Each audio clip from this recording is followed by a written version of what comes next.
Hi everyone, welcome to Hemanya channel. Today daily routines.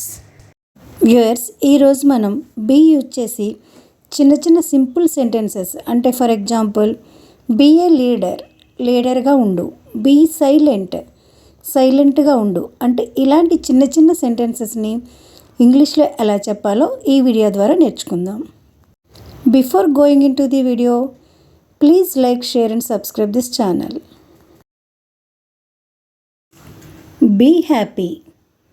Be happy సంతోషంగా ఉండు. Be strong బలంగా ఉండు. Be kind మనసున్నవాడిగా ఉండు అంటే దయాగుణంతో ఉండమని. బీ రెడీ సిద్ధంగా ఉండు అంటే మనం ఎక్కడికైనా పార్టీకి కానీ ఫంక్షన్స్ కానీ వెళ్తున్నప్పుడు నువ్వు రెడీగా ఉండు, నేను వచ్చిన తర్వాత వెళ్దామని చెప్తాం కదా, పిల్లలతో కానీ లేదా పేరెంట్స్తో కానీ చెప్పినప్పుడు ఈ విధంగా చెప్పాలి. Be ready. బీ కామ్ శాంతిగా ఉండు. ఏమైనా ఆర్గ్యూసే జరిగినప్పుడు, ఎవరితోనో వాదించినప్పుడు నువ్వు వాదించుకు సరిగ్గా ఉండు, కామ్గా ఉండు అని చెప్తాం కదా, అలాంటప్పుడు బీ కామ్ అని యూజ్ చేయొచ్చు. అంటే శాంతిగా ఉండు, సైలెన్స్గా ఉండు. బీ ఆన్ టైం సమయానికి రా.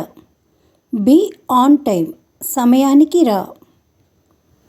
బీ ఇన్ క్లాస్ తరగతిలో ఉండు. బీ ఏ గుడ్ బాయ్ మంచి అబ్బాయిగా ఉండు. బీ ఏ గుడ్ గర్ల్ మంచి అమ్మాయిగా ఉండు. బీ సైలెంట్ నిశ్శబ్దంగా ఉండు. బీ యువర్ బెస్ట్ ఉత్తమంగా ఉండండి. బీ ప్రౌడ్ గర్వంగా ఉండు.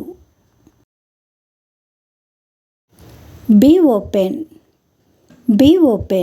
ఓపెన్గా ఉండు అంటే ఫర్ ఎగ్జాంపుల్ పిల్లల స్టడీస్ విషయానికి వస్తే మ్యాథ్స్లో సమ్స్ అర్థం కాకపోయినా నువ్వు అడగొచ్చు, నువ్వు మగమాట పడొద్దు అని చెప్తాం కదా, అలాంటి విషయంలో బీ ఓపెన్ అని చెప్పచ్చు. నెక్స్ట్ బీ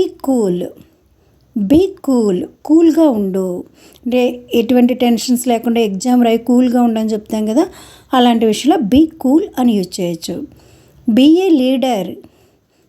ఏ లీడర్ నాయకుడిగా ఉండు అంటే ఫర్ ఎగ్జాంపుల్ పిల్లల విషయంలో తీసుకొస్తే నువ్వు లీడర్గా ఉండాలి, ఎప్పుడు కూడా నువ్వు నాయకత్వ లక్షణాలు నీకు ఉండాలి అని చెప్తాం కదా, అలాంటప్పుడు బీ ఏ లీడర్ అని యూజ్ చేయొచ్చు. Be a leader.